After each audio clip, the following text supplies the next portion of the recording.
Bonjour, c'est Catherine Switzer. Je suis athlète et activiste. Et bienvenue à le programme Athlètes mondiaux. Salut tout le monde, bienvenue dans ce nouvel épisode du podcast Athlètes mondiaux, le podcast 100% athlète qui donne la parole aux meilleurs athlètes du monde. Pour ce dernier épisode de l'année, j'ai l'honneur de recevoir une invitée exceptionnelle, Catherine Switzer, la première femme à avoir couru officiellement le marathon de Boston. C'était en 1967 et les photos de la course ont fait le tour du monde. Notamment la photo du moment où Catherine se fait attaquer par Jock Semple, le co-directeur de la course, qui veut lui interdire de courir car Catherine est une femme. Catherine aurait pu obéir et abandonner, mais non seulement Catherine a terminé son marathon, mais elle a aussi décidé de ne pas s'arrêter là et de se battre pour toutes les femmes. D'abord pour que les femmes puissent courir le marathon aux Jeux Olympiques, ce sera chose faite à Los Angeles en 84, puis pour que toutes les autres femmes du monde puissent s'épanouir grâce à la course à pied. Autant de sujets que nous abordons ensemble dans cet épisode. J'ai rencontré Catherine en 2019 lorsqu'elle est venue en France pour inaugurer la nouvelle piste portant son nom à Dunkerque. Notre rencontre m'avait vraiment marquée et c'était donc pour moi une évidence de l'inviter à participer au podcast. Vous écoutez actuellement la version doublée en français, mais si vous le souhaitez, vous pouvez également écouter l'interview originale en anglais qui est disponible dans le feed du podcast. Bonne écoute! Bonjour Catherine, bienvenue sur le podcast. Merci de m'avoir invitée Mathilde. On s'est rencontrés en 2019 à Dunkerque quand tu es venue pour l'inauguration de la nouvelle piste qui porte ton nom. Ça t'a fait quoi d'avoir une piste à ton nom? C'était vraiment un moment incroyable pour moi, l'un des plus beaux jours de ma vie, parce que ça voulait dire qu'après tout ce temps, après 50 ans, j'étais vraiment reconnue. Et ça montrait aussi qu'on laissait quelque chose derrière nous, un héritage à beaucoup de jeunes filles et de femmes. Quand on y pense, il n'y a vraiment pas beaucoup de stades ou de complexes sportifs qui ont des noms de femmes. C'est vrai, maintenant que tu le dis Mathilde, j'y avais jamais réfléchi pour être honnête, mais je me souviens de quand ils ont donné le nom de Billie Jean King au centre de tennis de New York, c'était vraiment fantastique. Alors pour être honnête, je connaissais pas bien ton histoire avant de t'entendre parler à cette conférence à Dunkerque. J'avais vu la photo de toi et de Jock Semple, j'en savais pas beaucoup plus. J'avais trouvé ton histoire très intéressante à Dunkerque, c'est pour ça que ça me semblait important de t'inviter sur le podcast aujourd'hui. T'en as pas assez de raconter ton histoire depuis le temps? Non, j'en ai pas assez de raconter cette vieille histoire parce que, tu sais Mathilde, ça intéresse toujours beaucoup les gens de l'entendre. Oui, c'est vrai, tout le monde a vu la photo, elle a fait le tour du monde, parfois quand les gens me rencontrent, ils me disent « Ah, c'est vous la femme de la photo ?» Donc je suis toujours contente de raconter mon histoire parce que, encore une fois, je veux que toutes les petites filles, toutes les jeunes femmes et les hommes aussi, je veux que tout le monde comprenne qu'on a fait du chemin, mais qu'il y a encore beaucoup à faire. Et c'est pas qu'une question de sport, c'est une question d'égalité pour toutes les femmes, une question de droit des femmes, de droit de travailler, de droit reproductif, tout. Donc c'est une histoire qu'il faut raconter encore et encore et encore. Et d'ailleurs la bonne nouvelle, c'est que, je sais pas si t'es au courant, mais on a vendu les droits de mon histoire pour qu'elle soit adaptée au cinéma. J'ai vraiment hâte qu'on puisse la voir sur grand écran pour qu'encore plus de gens la connaissent. Est-ce que tu peux nous parler un peu du rôle qu'ont joué tes parents pour t'aider à penser que tu pouvais faire tout ce que tu voulais, même si tu étais une fille? Tu sais, je les remercierai jamais assez et d'ailleurs, je commence quasiment chacune de mes interventions en les remerciant et en racontant que mes parents m'ont vraiment donné toutes les opportunités dont je pouvais rêver. Je dis souvent, en plaisantant, que j'aurais dû devenir la première femme présidente des États-Unis avec cette conviction que m'ont inculqué mes parents, que je pouvais faire tout ce que je voulais et surmonter n'importe quelle difficulté. C'est une plaisanterie, bien sûr, mais ce qui est vrai par contre, c'est que les enfants ont vraiment besoin qu'on leur donne des opportunités. Ils ont tous du talent, ils sont tous doués, mais ils n'en ont pas conscience. C'est pour ça qu'il faut continuer à leur donner des opportunités et leur faire prendre conscience de leur valeur en tant qu'être humain. Je pense que mes parents avaient vu chez moi que, tu sais, ils m'avaient fait commencer l'école tôt, donc j'avais que 12 ans quand je suis entrée au lycée. Tous les autres étaient grands, ils avaient des petits copains, des petites copines, et moi je jouais encore à la poupée. Et mes parents m'ont donné l'opportunité de courir et de me rendre compte que le fait de courir, ça me donnait confiance en moi. Et je te promets, ça fait 62 ans que je cours, et encore maintenant, c'est le moment où je vais courir tous les jours qui me fait sentir forte et qui me donne confiance en moi. C'est comme de la magie. Et vraiment, je le dirai jamais assez. Quand les parents donnent à leurs enfants des opportunités d'exceller, de s'investir dans quelque chose et de croire en eux, ces enfants deviennent des adultes autonomes qui ont confiance en eux. Et ça fait toute la différence. Et ton père, il voulait que tu cours et pas que tu sois une pom-pom girl, c'est pas ça? C'est vrai aussi ça. Et ma mère disait, je veux pas que tu traînes avec tous ces garçons. Comme si j'allais traîner avec des garçons, j'avais 12 ans. Mon père, lui, il pensait pas à ça. Il m'avait dit, tu sais quoi? Les pom-pom girls, elles encouragent les autres. Toi, c'est les autres qui doivent t'encourager. Pour lui, c'était toujours moi la plus importante et il me disait, c'est toi la patronne. Donc va courir et fais-toi encourager. C'était un homme plein de sagesse, vraiment.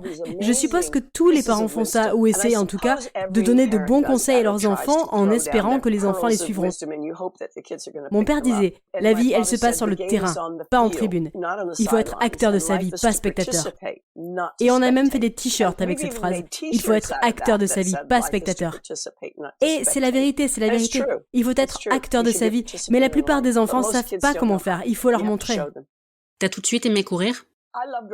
Oui, j'ai tout de suite aimé ça parce que j'avais pas besoin d'une équipe ou d'argent ou d'une tenue ou de faire partie d'un club. Je pouvais juste sortir de chez moi et aller courir. Et puis j'étais un peu timide à l'époque. Les seules personnes que je voyais courir, c'était des hommes, ou des garçons en tout cas à l'école, et ils étaient tous bons. Moi je savais que je courais pas vite, mais je pouvais courir longtemps par contre. Je cherchais pas à attirer l'attention, mais évidemment, ça s'est vite su que je courais parce que les gens me voyaient courir dehors. Et c'était très drôle dans notre quartier à cette époque. Il y avait des gens comme le facteur et le livreur de lait qui allait voir ma mère. Il frappait à la porte après avoir livré le courrier ou le lait par exemple et il disait « Elle va bien ta fille? Je la vois courir tout le temps. » Parce que pour la plupart des gens, si on courait, c'est qu'on fuyait quelque chose. Et ma mère leur disait « Non, non, t'inquiète pas, elle va bien, elle s'entraîne, c'est tout. » Donc j'ai vraiment eu beaucoup de chance que mes parents me soutiennent comme ça. Et t'avais un entraîneur à l'époque? Non, pas du tout. Mais mon père m'avait dit, en fait, à l'époque, on ne savait pas que ce serait la course à pied, mon sport, parce que les femmes ne couraient pas. Le seul souvenir que j'avais d'avoir vu une femme courir, c'était quand j'avais vu Wilma Rudolph à la télévision aux Jeux Olympiques de Rome en 1960. J'avais trouvé fantastique. Mais je me disais, je cours pas vite, moi. Ça me semblait inaccessible. Mais mon père m'avait dit, tu devrais te mettre à courir pour être en super forme, et comme ça tu pourrais être prise dans l'équipe de hockey sur gazon du lycée. On connaissait pas non plus grand-chose de hockey sur gazon, mais on savait que c'était un sport où les filles couraient. Et quand j'ai fini par intégrer l'équipe de hockey, j'étais l'une des meilleures de mon équipe parce que j'étais jamais fatiguée. Personne n'arrivait à m'attraper et j'apprenais super vite. Et c'est à ce moment-là que j'ai eu ma première coach. Et je te promets, je buvais ses paroles. Si elle me disait de tenir la crosse comme ci et pas comme ça, j'obéissais à la lettre, quoi qu'elle dise. Et j'ai atteint un assez bon niveau comme joueuse. D'ailleurs, je dis souvent que si on avait été 20 ans plus tard, je serais sans doute jamais devenue athlète, coureuse. Je pense que j'aurais tout fait pour percer dans le hockey sur gazon et faire les Jeux Olympiques avec l'équipe américaine. J'aimais vraiment beaucoup ce sport. J'aimais mon équipe, le travail en équipe, mais j'aimais aussi courir parce que mes footings, c'était toujours des moments où j'étais seule et où je pouvais méditer, rêver et juste laisser mon esprit vagabonder. Et d'ailleurs, ça m'arrivait souvent, même quand j'avais 12-13 ans, de me perdre dans le nombre de tours. Je me disais, je veux faire un mile, donc je dois faire 7 tours. Mais parfois, je finissais par en faire 8 ou 9 ou 10 parce que j'oubliais combien de tours j'avais déjà fait. Et c'est quand que tu as découvert le marathon? J'ai découvert le marathon à l'université. Je suis allée à l'université de Syracuse parce que, comme toi, je voulais devenir journaliste. Et l'université de Syracuse a une très bonne école de journalisme. Je savais que je ne pourrais pas faire de sport là-bas. On avait du sport au lycée, mais il n'y en avait pas là-bas. En fait, l'université de Syracuse, c'était un énorme bastion du sport universitaire pour les hommes. Il y avait 25 sports pour les hommes et rien pour les femmes. Donc j'ai demandé au coach de l'équipe masculine d'athlètes si je pouvais intégrer l'équipe de cross-country avec les hommes et il m'a dit non, tu ne peux pas courir de façon officielle, c'est contraire au règlement, mais si tu veux venir t'entraîner avec l'équipe, tu es la bienvenue.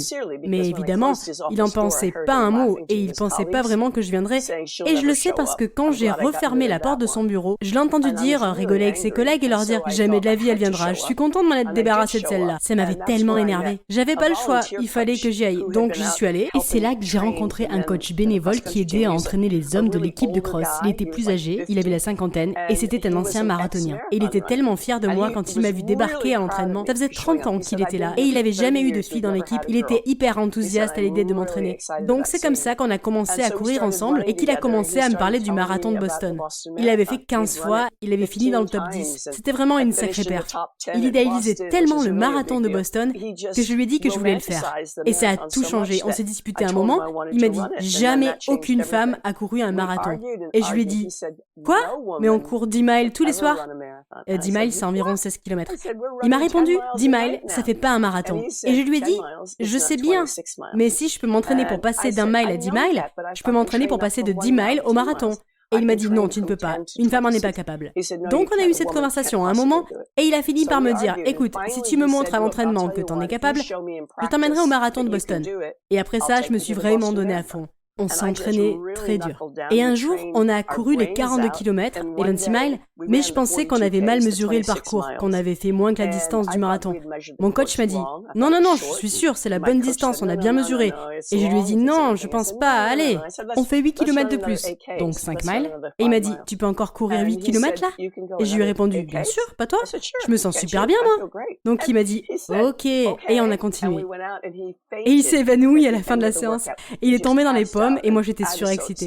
Quand il a retrouvé ses esprits, il m'a dit « Les femmes ont un potentiel d'endurance insoupçonné. » On savait qu'il se passait quelque chose d'intéressant parce que, dans notre groupe d'entraînement, les garçons de l'équipe de cross voulaient pas venir s'entraîner avec nous si on faisait plus de 15 ou 20 km.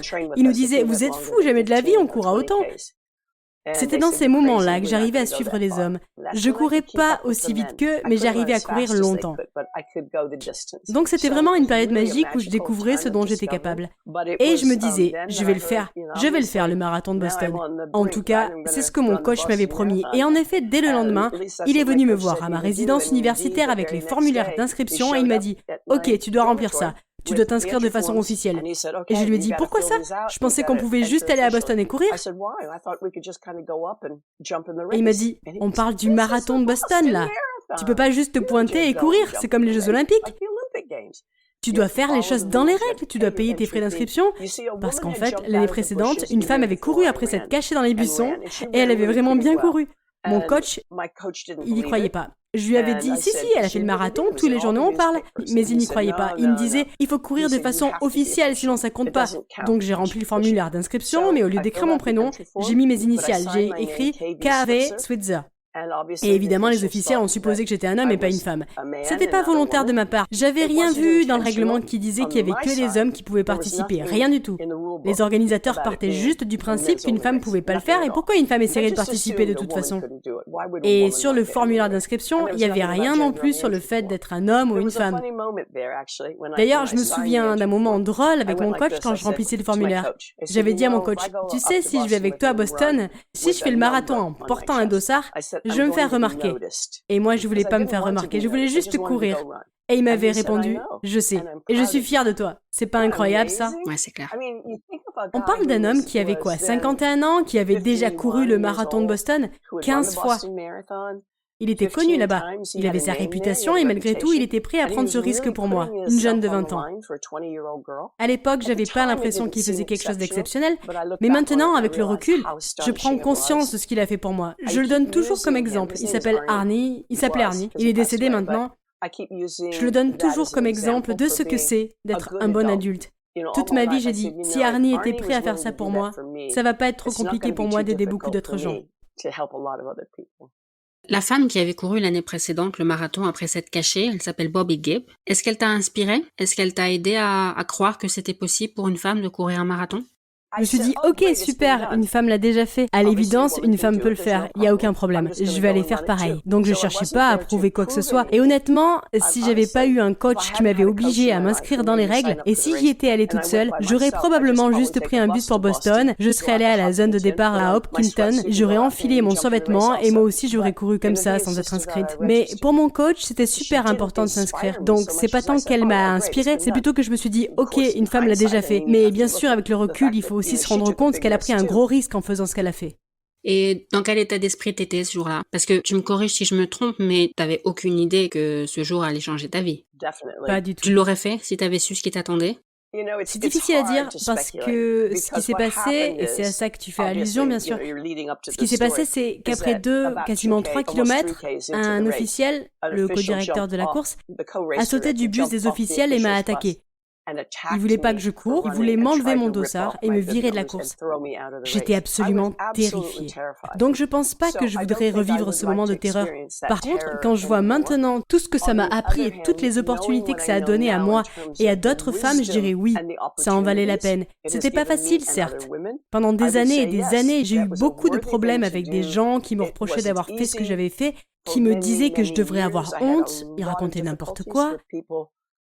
Il disait que les femmes ne devaient pas faire ça.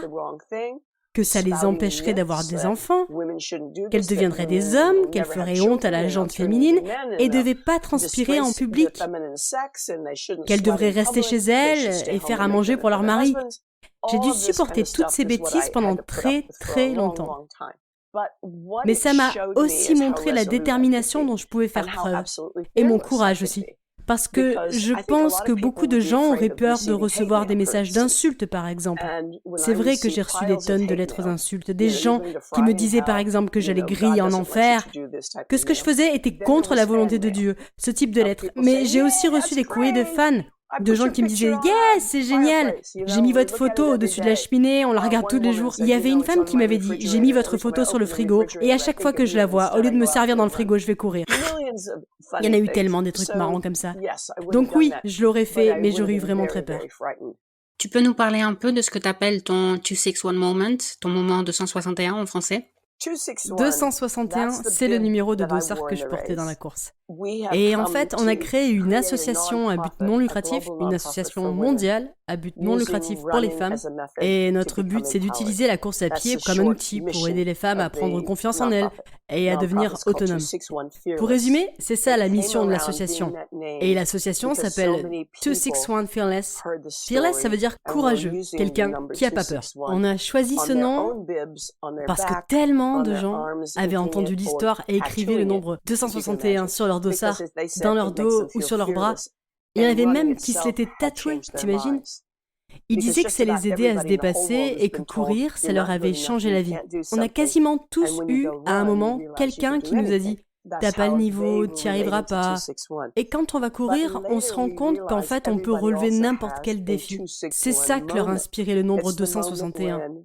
Mais plus tard, on s'est aussi rendu compte que tout le monde le vit à un moment donné, ce moment 261. C'est le moment où quelqu'un essaie de t'arracher ton dossard et de te dire que t'es pas capable de faire quelque chose, ou que t'es pas à ta place, ou un moment où tu dois prendre une décision hyper difficile, ou alors où t'es confronté à des difficultés terribles et tu t'en sors, et tu te rends compte que ta vie sera plus jamais la même, que t'es capable de tout, que t'as plus peur d'affronter les épreuves, ou en tout cas que t'es plus paralysé par la peur.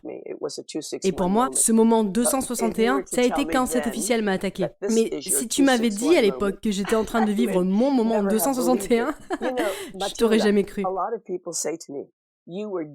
Tu sais Mathilde, beaucoup de gens me disent que c'était mon destin de vivre ce moment, que la façon dont ça s'est passé, ça pouvait pas être le hasard. Moi qui portais un dossard, l'officiel qui était là et aussi le camion de la presse qui était juste devant nous. Mais en fait, c'était une coïncidence. Ça aurait été impossible de prévoir un truc pareil. Mais le fait est que c'est arrivé. Et c'était pas mon destin de vivre ce moment, c'était une coïncidence. Ce qui relève du destin, par contre, c'est ce qu'on fait de ce moment après coup. J'aurais pu abandonner et pas finir mon marathon. J'avais tellement peur. J'étais vraiment gênée, j'avais peur, mais j'étais aussi déterminée et j'avais décidé de finir la course coûte que coûte. Et c'est ce que j'ai dit à mon coach. J'ai fini la course à 4 pattes s'il faut. C'est ce moment-là qui compte, quand tu prends ta décision. Donc j'étais super contente. Des années plus tard, j'étais super contente que ça me soit arrivé parce que ça a changé ma vie d'une façon très positive. Tu sais, je pourrais te parler de ma carrière dans l'événementiel, dans le marketing d'entreprise et le marketing sportif. Et comme consultante à la télévision, je pourrais te raconter plein de moments hyper stressants quand on te dit on est en direct dans 3, 2, 1 et que tu sais qu'il y a 40 millions de personnes qui écoutent. Ou quand tu arrives dans une salle de conseil d'administration, où il n'y a que des hommes et que tu sais que l'avenir de ton programme est entre leurs mains et que tu es la seule femme. À chaque fois que je vis un moment comme ça, je respire profondément et je me dis « J'ai couru le marathon de Boston alors qu'une armoire à glace m'avait sauté dessus et avait voulu m'éjecter de la course. » Aucun d'entre eux a fait ça. Et ce moment-là, maintenant, me fait pas peur du tout.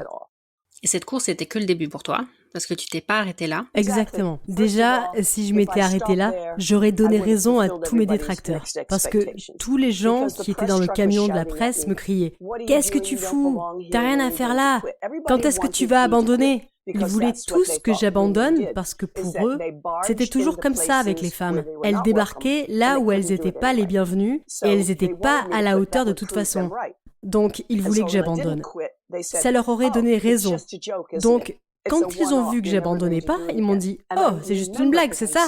Tu fais ça aujourd'hui, mais tu le referas plus jamais. » Je m'en souviens parce que j'étais tellement J'avais vraiment peur de rien à l'époque. J'en avais pas conscience. Je pensais être une personne tout à fait raisonnable. Mais quand j'écrivais mon livre Marathon Woman, je suis retombée sur certaines de mes interviews de l'époque. Je les ai relues 50 ans plus tard et je me suis dit « Oh mon Dieu, j'hallucine d'avoir dit ça !» Un journaliste m'avait dit « C'est une blague, c'est ça ? Plus jamais tu referas un marathon !» Je l'avais regardé et j'avais répondu « Un jour, t'apprendras qu'une petite vieille de 80 ans est tombée raide morte pendant son footing à Central Park et cette petite vieille, ce sera moi. » Je courais jusqu'à la fin de mes jours. Et bien sûr, j'ai participé à des centaines de courses. J'ai fait 42 marathons.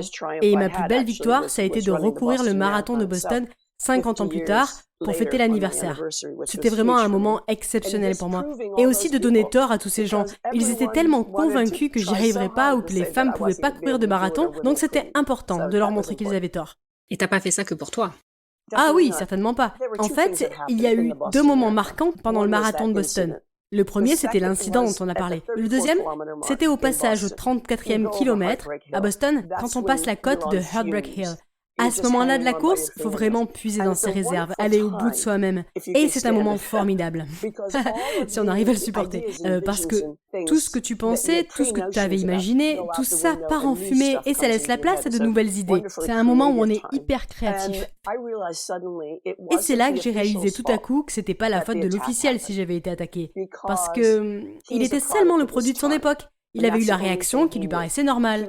Il défendait sa course. Et bien sûr, c'est moi qui en ai fait les frais, mais c'était pas à moi qu'il en voulait, c'était à ce que je représentais. Ouais. Donc, à partir de là, ma mission, c'était de le faire changer d'attitude. Mais l'autre truc, c'était qu'à un moment, je me suis demandé pourquoi il n'y avait pas d'autres femmes avec moi. Ma première réaction, et j'en suis pas fière, c'était « C'est quoi le problème de ces femmes? Elles sont où ?» Mais en fait, c'était pas qu'elles avaient un problème, c'est qu'elles avaient peur, parce qu'elles croyaient à toutes ces bêtises. On leur avait dit qu'elles deviendraient des hommes, on leur avait dit que c'était inconvenant de courir, on leur avait dit qu'elles en étaient pas capables, et que c'était dangereux, ne serait-ce que d'essayer. Et donc, elles avaient peur. Il fallait que j'arrive à leur montrer que la course à pied, c'était un sport magnifique, qu'en courant, elles seraient en bonne santé, et qu'elles se sentiraient accomplies et plus sûres d'elles. C'était ça ma prochaine mission. Donc, quand j'ai franchi la ligne d'arrivée, j'avais ces 2 choses en tête. 1, j'ai pardonné aux vieilles officielles. 2, je devais devenir une meilleure athlète parce que je savais que les gens à l'époque allaient dire « Ça compte pas, elle a fait que 4h20, c'est une allure de footing. N'importe qui peut faire ce temps. » Les gens essaient toujours de te faire croire que ce que tu as fait, ça vaut rien. Donc vraiment, c'est important. Je le dis pour les gens qui écoutent, vous découragez pas. Et le troisième truc, c'est que d'une façon ou d'une autre, je devais changer quelque chose à la situation, créer des opportunités pour les femmes. Je savais pas encore comment, mais ce que j'ai fait, c'est que j'ai commencé à l'échelle locale, c'est important ça. On peut pas commencer et se dire qu'on va changer le monde tout de suite. Si t'as qu'un arrosoir, le mieux c'est de commencer par arroser ton jardin à toi. Donc j'ai commencé localement, en créant un club, en organisant des événements. J'ai appris comment faire du marketing et des relations publiques au niveau local. Ensuite, j'ai commencé à m'impliquer dans les instances de mon sport. J'ai assisté à des réunions, contribué à de nouvelles réglementations en travaillant avec d'autres femmes. J'ai fini mes études de journalisme et j'ai obtenu mon master. Et après, je suis allée à Munich pour travailler comme journaliste parce que je voulais voir comment ça se passait en coulisses. Donc tout ça, ça a coûté cher et ça a pris beaucoup de temps, mais ça m'a permis de comprendre ce que je devais faire. Et ce que je devais faire, c'était de créer des événements destinés aux femmes dans lesquels elles se sentiraient à l'aise et les bienvenues, et où elles viendraient courir. J'écrivais bien parce que j'étais allée dans une très bonne école de journalisme, donc j'ai rédigé une proposition commerciale que j'ai envoyée à beaucoup d'entreprises différentes parce que je savais qu'on avait besoin de sponsors, qu'on n'arriverait pas à organiser tous ces événements sans sponsors. Donc j'ai rédigé le dossier et je suis d'abord allée voir l'entreprise Avon Cosmetics, qui était à l'époque le leader du marché des cosmétiques. J'avais juste une première version de ma proposition commerciale. C'était très long, avec beaucoup de détails, mais je voulais commencer avec quelque chose et après peaufiner. C'était vraiment un très bon souvenir, ce moment où j'ai donné le dossier à un cadre de chez Avon. On a discuté, c'était une fin d'après-midi, et il m'a dit « Je lirai ça ce soir ?» Et je lui ai répondu « Non, vous n'aurez pas le temps de tout lire ce soir, c'est trop long, vous le lirez demain. Par contre, vous pouvez lire le résumé. » Et le lendemain matin, tôt, il devait être 9h moins 10, quelque chose comme ça, j'étais dans mon bureau, mon téléphone a sonné, c'était lui. Et il m'a dit « J'ai pas dormi de la nuit, j'ai lu votre proposition, les 40 pages. Je vais être honnête, je pense que notre entreprise fera jamais rien en lien avec la course à pied. Par contre, j'adore votre façon de penser. Qu'est-ce qu'il faut faire pour vous convaincre de venir travailler avec nous? Et je me suis dit, il est sérieux ou il me fait une blague là? Donc j'ai dit en plaisantant, oh, je suis pas compliqué. Et j'ai doublé mon salaire parce que je me disais que jamais de la vie il m'embaucherait. Et il a dit, ça devrait pas poser de problème. J'y croyais pas. J'ai passé un entretien et j'ai eu le job. Il m'a dit, on fera sans doute jamais rien en lien avec la course à pied. Je veux que tu nous donnes un coup de main pour le programme de tennis qu'on vient de lancer. Et je me suis dit, bon, au moins c'est du sport féminin. Donc j'ai commencé et je les ai suppliés de faire au moins une course, juste une. Et cette course, elle a eu un succès énorme. C'était incroyable. Toutes les chaînes de télé en parlaient ce soir-là. C'était à la une du New York Times, dans Sports Illustrated, partout. Donc tous les dirigeants de l'entreprise sont venus me voir et m'ont dit « Franchement, ton idée, elle a du potentiel. Qu'est-ce que tu as en tête maintenant ?» Et je leur ai dit que je pensais qu'on devait organiser des courses partout dans le monde, qu'on était le leader mondial des cosmétiques après tout. Et pour faire court, au final, on a organisé 400 courses dans 27 pays, pour plus d'1 million de femmes. Et on avait les données et les chiffres de ces courses à montrer au Comité international olympique pour essayer de les convaincre de permettre aux femmes de courir le marathon aux Jeux Olympiques. Les gens pensaient que j'étais folle, complètement folle. Le 1500 venait d'être ajouté aux épreuves féminines des Jeux Olympiques et c'était la distance la plus longue pour les femmes. Et tu veux que les femmes courent le marathon? Non, non, non, non. Et plein de pays disaient, on ne te laissera pas faire. Les femmes vont perdre leur utérus. C'est effrayant. Mais heureusement, grâce à l'aide de nos grosses entreprises, on a pu rassembler les preuves médicales et on a aussi eu des hommes, des médecins notamment, qui couraient, qui ont découvert qu'en fait, les courses de fond convenaient parfaitement aux femmes. Plus que le lancer de poids ou que les haies hautes, même si les femmes méritaient de pouvoir en faire aussi, elles méritaient de pouvoir faire tout ce qu'elles voulaient. Ouais. Mais là où elles excellaient, à un niveau comparable, c'était les courses de fond. Donc on est allé voir le CIO, j'ai travaillé en étroite collaboration avec eux, surtout avec Peter Ueberroth, le président du comité d'organisation des Jeux de Los Angeles. Et en 1981, on a réussi à faire voter l'entrée du marathon féminin pour les Jeux de 1984. C'était un vote exceptionnel. Et j'oublierai jamais ce qu'a dit la compatriote Monique Berliou, une femme exceptionnelle. À l'époque, elle était la directrice générale du Comité international olympique. J'oublierai jamais ce qu'elle a dit au moment de l'annonce. Elle a dit « C'était pas une décision facile, mais c'est une décision extrêmement importante. » Et moi, je jubilais. Yes! Qui aurait pu imaginer ça? Les gens me demandaient comment j'avais eu toutes ces idées. Et j'expliquais que je m'étais entraînée hyper dur pour progresser comme athlète. J'avais réussi à abaisser mon record à 2h51 minutes. À l'époque, ça me plaçait parmi les meilleures mondiales. Et c'était vraiment fantastique de voir que j'arrivais à faire des choses dont je ne me pensais pas du tout capable physiquement. Et ce qui s'était passé, c'est que quand je m'entraînais, j'utilisais toutes ces sorties longues pour réfléchir. Je me concentrais sur un problème à la fois. Un truc, par exemple, comment j'allais créer les opportunités, comment j'allais créer cette course. Je rentrais en sueur et je me dépêchais d'écrire la solution que j'avais trouvée et je la mettais dans une boîte. Et quand est arrivé le moment d'écrire la proposition commerciale, toutes les réponses étaient dans la boîte. Qu'est-ce que tu as ressenti quand tu as vu John Benoit entrer dans le stade olympique de Los Angeles? C'est elle la première femme championne olympique de marathon de l'histoire. Oui. Qu'est-ce que tu as ressenti quand tu l'as vue? À ce moment-là, j'étais consultante pour la chaîne de télé ABC. Bien sûr, c'était un moment vraiment très émouvant pour moi, mais je devais, c'est pas que je devais être neutre, mais je devais parler de tout le monde, de tous les pays. Donc je faisais tout aussi attention à Ingrid Christensen, Great et Rosa Mota qu'à John Benoit Samuelson. Et je pensais vraiment que ça allait être tout ou rien pour John Benoit. Elle allait soit faire une course incroyable, soit probablement pas aller au bout de son marathon, parce qu'elle venait d'avoir une opération très importante au genou et tout le monde était convaincu que son genou ne tiendrait pas à courir sur du dur comme ça. Elle était partie super vite, à une allure presque suicidaire, et on s'est tous demandé si elle allait pouvoir tenir à ce rythme-là. Great Waits avait pas encore fait son effort et quand elle a finalement décidé de le faire, c'était un très bon moment pour le faire. Mais John avait déjà pris trop d'avance. Avec un autre scénario de course, si John Benoit avait ralenti, Great l'aurait rattrapé. Elle l'aurait dépassé et elle aurait gagné. Et tout le monde aurait dit « Oh, John Benoit est parti trop vite et Great Waits est un génie. » Mais c'est ça qu'on aime dans le sport. Et Great l'a dit elle-même. Je me suis trompée, j'étais sûre qu'elle n'arriverait pas à tenir le rythme et j'avais tort. Et elle disait ça sans aucune amertume. Maintenant, pour répondre à ta question sur ce que j'ai ressenti, J'avais dit déjà avant la course que quand une athlète, qui que ce soit, John ou quelqu'un d'autre, arriverait dans le tunnel puis dans le stade, ce serait la première fois que le monde comprendrait vraiment. Et c'est ça qui est arrivé. Elle est passée dans ce tunnel sombre qui débouchait sur ce stade blanc où il faisait super chaud et les spectateurs, il y avait 95 000 personnes. Tout le monde s'est mis à hurler, c'était vraiment un moment incroyable, vraiment. Parce qu'il y avait non seulement eux, les spectateurs dans le stade, qui prenaient conscience de ce que ça représentait pour les femmes, mais aussi 2,2 milliards de téléspectateurs qui regardaient à la télévision partout dans le monde. On sait tous que ça représente 42,2 km ou 26,2 miles. On a tous fait cette distance en voiture, à vélo, à dos d'âne ou à pied dans certains pays. Et là, on voyait des femmes courir la distance. Et comme je l'ai déjà dit, c'était comme donner aux femmes le droit de vote.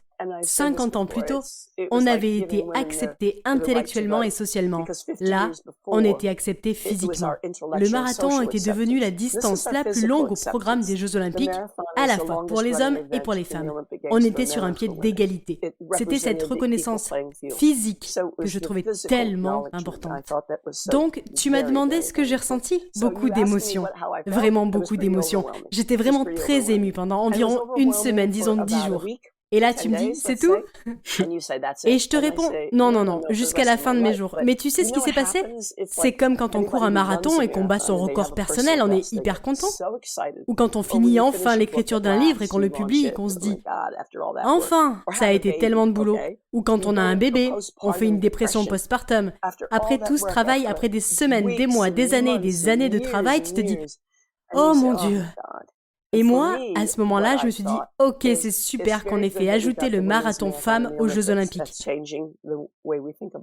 Ça change la perception des femmes dans le sport. Mais on fait quoi pour toutes ces autres femmes qui n'ont pas d'opportunité? Toutes ces femmes qui n'ont pas accès à certaines activités à cause de conventions sociales ou religieuses, de la pauvreté, des idées reçues, qui n'ont pas le droit à une éducation, qui n'ont même pas le droit de sortir de chez elles ou de choisir leur partenaire. Et c'est comme ça qu'on a eu l'idée de créer 261 Fearless. Parce que quand on pense à ces femmes, on pense par exemple à une femme portant une burqa en Afghanistan, ça peut tout aussi bien être ta voisine. Tu sais pas. Mais ce que tu peux faire, c'est toujours essayer de tendre la main, de proposer ton aide, de dire « Hey, ça te dirait de venir te balader ou courir avec nous? Comment ça va aujourd'hui ?» Et quand les gens commencent à marcher ou à courir ensemble, ils se libèrent complètement de leurs restrictions. C'est vraiment incroyable l'effet que ça peut avoir. Donc, c'est aussi comme ça qu'on a eu l'idée de 261 Fearless, en voyant qu'il y avait toutes ces femmes, tellement de femmes que ça pourrait aider de juste aller marcher ou courir avec quelqu'un, que ce soit pour leur éducation ou leur confiance en elles. Est-ce que tu penses qu'il y a aussi certaines femmes qui ont eu peur de courir le marathon après avoir vu Gabriella Anderson-Cheese qui a eu énormément de mal à finir son marathon à Los Angeles? Parce que dans son autobiographie, Dina Castor, la médaillée de bronze du marathon des Jeux d'Athènes, raconte qu'elle avait vu la détresse de Gabriella Anderson-Cheese à Los Angeles. Et à ce propos, elle écrit, je la cite, « Une course qui provoque une telle détresse peut pas être bonne pour toi. » Fin de citation. C'est ça qu'elle a pensé en voyant Gabriella Anderson-Cheese. Tu penses que les images ont fait des dégâts dans la tête de certaines personnes? Absolument. Et en particulier, et j'espère que tu m'en voudras pas de dire ça, mais la presse française avait été impitoyable. Les journaux français arrêtaient pas de faire des pleines pages avec des photos d'elle en train de tituber. Mais pas de pleine page pour John Benoit qui gagnait par contre. Tout ce qui les intéressait, c'était « Oh, encore une fois, les femmes sont pas capables, oh !» Et en fait, dès le lendemain, Gabriella Anderson-Cheese a convoqué les médias pour une conférence de presse pour dire « Écoutez, j'avais conscience d'absolument tout ce qui se passait. C'est physiquement que j'y arrivais plus. J'étais complètement déshydratée. » Et elle a dit « Je savais que j'allais vers la ligne d'arrivée, mais physiquement, mon corps suivait plus. Ça peut arriver à tout le monde, une insolation, à tout le monde. Mais c'est sûr que ça a pas aidé la cause. » Et ça m'a vraiment déprimée pendant un bon moment parce que j'avais peur qu'on revienne en arrière, que le marathon femmes soit supprimé, parce que ce qu'il faut savoir, c'est qu'en 1928, il y avait eu un incroyable mensonge de journaliste qui avait dit que les femmes s'étaient évanouies à l'arrivée du 800 mètres. La distance venait d'être ajoutée au programme des Jeux Olympiques. Et en fait, mon mari, Roger Robinson, qui est un éminent historien et écrivain, a réussi à montrer que toute cette histoire était un mensonge et que des images vidéo avaient été modifiées pour faire croire que ces femmes s'étaient évanouies, alors que c'était faux. C'était une invention de la presse pour dire « Regardez, les femmes sont pas capables de courir la distance ». Il faut la supprimer du programme. Ces femmes font honte à la gente féminine. Et en effet, le 800 femmes a été supprimé du programme des Jeux en 1928, jusqu'à 1960, aux Jeux de Rome. J'avais peur qu'il arrive la même chose avec le marathon. Mais heureusement, ça n'a pas été le cas. Par contre, si un homme s'était évanoui, tout le monde en aurait fait un héros. Ouais, c'est vrai ça. Et maintenant, quand des gens finissent des courses rapides, on les voit s'affaler par terre. Et ça, les hommes le faisaient bien avant que les femmes commencent à le faire. Et tout le monde disait « Oh, ce sont des héros, ils sont allés au bout d'eux-mêmes. » Ça va quand même mieux, non, avec le temps? Il y a encore beaucoup de progrès à faire, bien sûr, mais on avance quand même. Ah oui, complètement. Et quand on voit les perfs des femmes maintenant, vraiment, elles ont un potentiel d'endurance phénoménal. On voit des femmes gagner des grandes courses d'ultra, des courses de 100 miles, et elles sont aussi devenues super rapides sur le marathon. Ça promet vraiment un nouveau niveau de performance absolument fantastique. Et ce qui est magnifique aussi, c'est que ça change complètement l'idée que les gens se font des capacités des femmes et aussi des capacités des hommes, je pense. On se rend compte que l'être humain est capable de choses qu'on soupçonne même pas. Tu as recouru le marathon de Boston 50 ans plus tard, en 2017. Et corrige-moi si je me trompe, mais en 2017, environ la moitié des participants étaient des femmes, c'est ça? Oui, et c'est aussi ça qui me rendait tellement heureuse. Comme je le disais, c'était le plus beau jour de ma vie, parce que techniquement, c'était moitié-moitié, enfin 49% de femmes et 51% d'hommes. Ok. Donc quasiment moitié-moitié. Donc c'était 50-50, et dans le public aussi. Ça n'avait plus rien à voir. Tous les spectateurs connaissaient l'histoire. Au lieu de crier « Rentrez chez vous, allez faire à manger à votre mari », ils tenaient des pancartes où c'était écrit « Go 261, allez 261 ». Ils étaient là avec leurs enfants, je suis allée voir chaque enfant, je les ai tous pris dans mes bras. J'ai fait 13 interviews et même comme ça, j'ai réussi à finir mon marathon juste 24 minutes plus lentement que 50 ans plus tôt. Je pense que l'un des moments forts, ça a été à l'arrivée quand j'ai vu que la personne qui allait me remettre ma médaille, c'était John Flaminio. La première femme présidente de la Boston Athletic Association, l'association qui organise notamment le marathon de Boston, la première femme en 135 ans. Il y avait aussi 125 femmes qui s'étaient inscrites pour courir avec moi dans l'équipe 261 Fearless. Et c'était vraiment formidable, parce que leurs dossards solidaires nous ont vraiment donné le soutien financier dont on avait besoin pour lancer 261 Fearless partout dans le monde. C'était vraiment une journée incroyable, absolument incroyable. Est-ce que tu comprends pourquoi certaines personnes veulent parfois t'opposer ou te comparer à Bobby Gibb, pour savoir qui de vous deux est la vraie pionnière, alors qu'au final vous êtes toutes les deux pionnières à votre façon, vous avez fait des choses différentes? Oui, complètement. En 1967, j'avais aucune idée qu'elle était aussi dans la course. Mais c'était bête de ma part de ne pas y avoir pensé, parce qu'elle avait toutes les raisons d'être dans la course, et elle a très bien couru d'ailleurs. Elle a fait 1 heure de moins que moi. Après, c'est sûr qu'elle n'a pas été attaquée pendant la course, elle. Ce que je veux dire, c'est pas du tout une critique. Bobby, c'est une artiste. Elle est sculptrice, elle est excellente dans ce qu'elle fait. On a des personnalités complètement différentes, elle et moi. Donc, qu'est-ce que je peux dire? La photo du moment où je suis attaquée a fait le tour du monde. Elle a changé l'histoire, cette photo. L'histoire des femmes.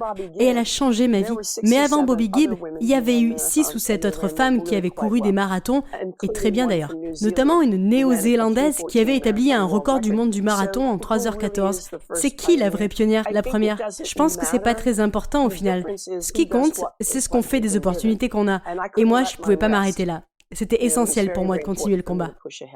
Tu le disais tout à l'heure, tu as aussi travaillé pour la télévision. En faisant mes recherches, je suis tombée sur des photos de toi en train d'interviewer notamment Florence Griffith Joyner ou Carl Lewis. Tu peux nous parler un peu de cette période? J'ai travaillé pour la télé. Je pense que j'ai fait 4 Jeux Olympiques. Non, 2 Jeux Olympiques, Los Angeles et Séoul. J'ai aussi commenté plusieurs championnats des États-Unis ou sélections olympiques américaines. Et j'ai été consultante pour le marathon de New York environ 20 fois, je pense. Wow. Et j'ai été consultante pour le marathon de Boston 42 années consécutives. Là, pour le coup, je suis sûre du chiffre. J'ai aussi couvert beaucoup d'autres courses locales, mais là, je parle des courses les plus importantes. Et puis, j'ai décidé de prendre ma retraite en 2018. Tout le monde me disait « Non, tu peux pas t'arrêter maintenant ». Et je disais « Oh que si !» parce qu'un jour ou l'autre, c'est vous qui me direz de m'arrêter. Mais pour dire la vérité, le boulot de consultante m'a jamais vraiment plu. C'est fantastique d'être aux premières loges des grandes compétitions et évidemment quand j'étais sur une moto aux côtés de certains des meilleurs athlètes du monde, par exemple pendant le marathon de New York, c'était fantastique. C'était vraiment un privilège d'être aussi près d'eux. Mais au final, t'as quoi, 3 ou 4 secondes, allez, 15 secondes pour dire quelque chose alors que tu veux... Comme tu peux le voir, je parle beaucoup. Et j'ai toujours beaucoup de choses à dire, donc j'ai toujours eu le sentiment de ne pas être très douée pour le job de consultante, donc j'ai fini par décider d'arrêter, parce que tu prends aucun plaisir à faire quelque chose quand tu as le sentiment de vraiment pas bien le faire, peu importe ce qu'en disent les gens. Donc je préfère écrire des livres et des articles ou te parler. Et t'es en train d'écrire un nouveau livre, là ? Pas activement en ce moment, mais c'est prévu. Ok. Tu peux aussi nous en dire un peu plus sur le film, sur ton histoire ? Alors, en fait, le film sera l'adaptation de mon livre Marathon Woman, et notre but, c'est de ne pas parler seulement de l'incident de Boston, parce que ce moment, c'était juste le déclencheur de la révolution qui a suivi. On veut vraiment parler de l'envers du décor, de ce qui a permis de faire entrer le marathon femmes aux Jeux Olympiques. C'est ça le plus important. Les bonnes idées de film ne manquent pas, mais par contre, trouver le budget, les bonnes personnes, le bon réalisateur, la bonne actrice, réussir à tout réunir, c'est vraiment pas facile. J'envie pas du tout les personnes qui doivent faire ça, mais en tout cas, voilà, on en est là dans le projet. Et tu sais qui va jouer ton rôle ? Je sais qui ils veulent pour jouer mon rôle, mais elle n'a pas encore signé, on va voir. Mais je peux pas te dire qui c'est. Bien sûr, pas de problème. Mais donc t'es impliqué dans tout le processus et les décisions ? Oui, tout le temps. Ok. C'est particulièrement difficile d'écrire le script parce qu'il faut aussi toujours que le script soit une version abrégée de l'histoire plus détaillée. Donc, il faut faire très attention à pas déformer la réalité. À mon avis, les faits sont toujours plus intéressants que la fiction. On n'a aucune raison de modifier une histoire qui en soi est déjà passionnante et importante à raconter. C'est vrai. Qu'est-ce que tu penses de l'évolution du monde du running ? Avec les applis, les nouvelles chaussures, tout ça. Oui, on vit une drôle d'époque. Ce qui me fait désespérer, c'est le manque de médias de qualité. Maintenant, il y a très peu de très bonnes publications consacrées à la course à pied. Et je constate aussi une disparité énorme entre le niveau des meilleurs et cette foule de joggers. Attention, j'adore les joggers. J'adore les gens normaux. J'adore l'impact que la course à pied peut avoir sur des vies ordinaires. Mais je suis très vieille école, moi. Donc ça m'exaspère, tous ces équipements, ces applis, ces montres, ces cardio-fréquences mètres, tous ces trucs, ces gadgets. Et d'ailleurs, je refuse de prendre mon téléphone avec moi quand je vais courir, ce qui est probablement une mauvaise idée dans certains cas. Tout ce que je prends, c'est une montre, et uniquement parce que je veux savoir depuis combien de temps je suis partie et combien de temps il me reste. Ce qui m'inquiète, c'est de voir ces athlètes, hommes et femmes, qui sont incroyablement bons. Et ensuite le gouffre énorme avec les suivants. Même dans les courses, tu vois passer les athlètes élites et après tu dois attendre parfois plusieurs minutes pour voir les suivants, des athlètes de niveau intermédiaire ou en devenir. Et après il y a tous les coureurs ordinaires. J'ai absolument rien contre eux, ils sont 50 000. Ils font souvent des choses super pour des œuvres caritatives et ils contribuent à l'ambiance incroyable dans la ville. Mais quand tu vois que maintenant, le chrono du 50e du marathon de New York par exemple, ça aurait été le chrono du 500e à l'époque. Donc, comme je disais, il y a un gouffre après les tout meilleurs. J'aimerais que ça change. Oui, et puis c'est super difficile de s'identifier à des chronos aussi impressionnants. Certains vont vraiment très très vite maintenant. C'est vrai. C'est presque une autre planète, un autre sport. Mais c'est formidable. C'est intéressant de voir que les chronos sur 100 mètres n'ont pas beaucoup évolué alors que sur marathon, il y a une progression incroyable. Et encore une fois, c'est hyper prometteur pour les années qui viennent. Ouais. Est-ce que tu as un endroit préféré pour aller courir, à part Boston ? Tu veux dire pour une compétition ? Non, juste pour courir. Ah, ok. Boston, c'est mon endroit préféré pour le marathon. Mais pour courir, j'ai 2 endroits préférés en fait. Le premier, c'est dans la vallée de l'Hudson, dans l'état de New York.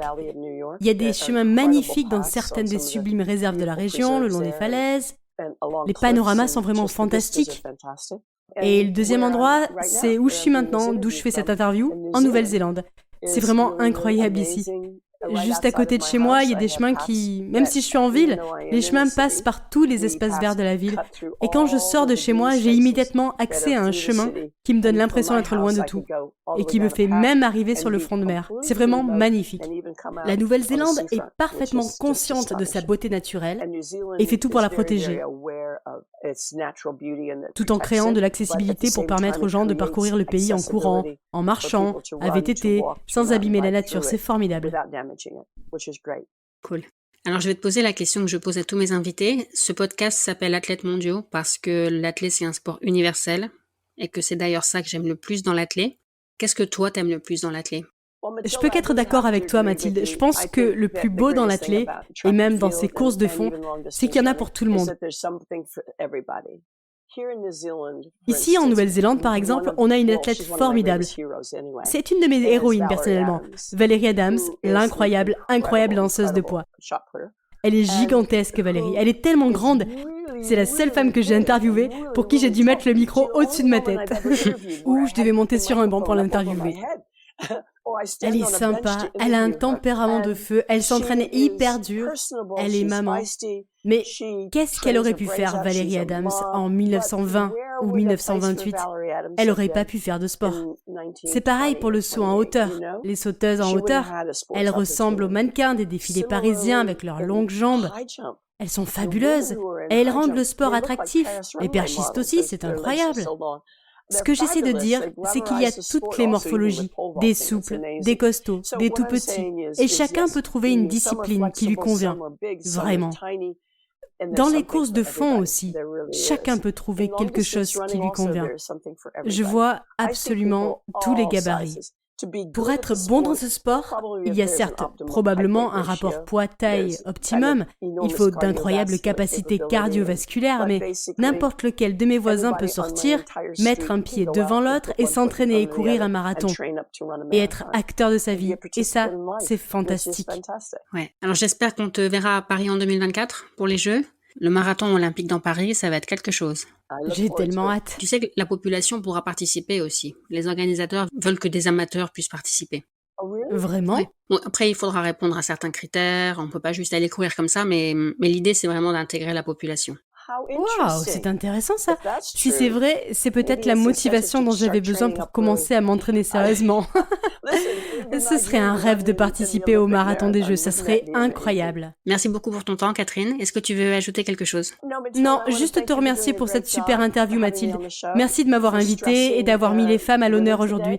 Et si je dois ajouter quelque chose, ce serait de dire aux gens qui écoutent « Élevez vos filles pour faire d'elles des femmes courageuses qui osent et qui n'ont pas peur. Et élevez vos fils pour faire d'eux des hommes respectueux, qui osent et qui n'ont pas peur. » On peut vraiment travailler ensemble en utilisant la course à pied comme fédérateur partout dans le monde pour la paix, l'inclusivité, la diversité, l'égalité et le respect.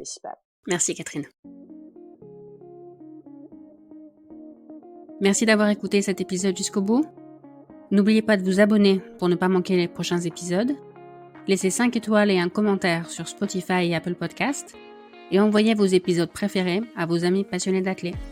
Si vous souhaitez soutenir le podcast pour que je puisse traduire davantage d'épisodes, vous pouvez faire une petite contribution via le lien Tipeee disponible dans les notes. Merci et à la semaine prochaine.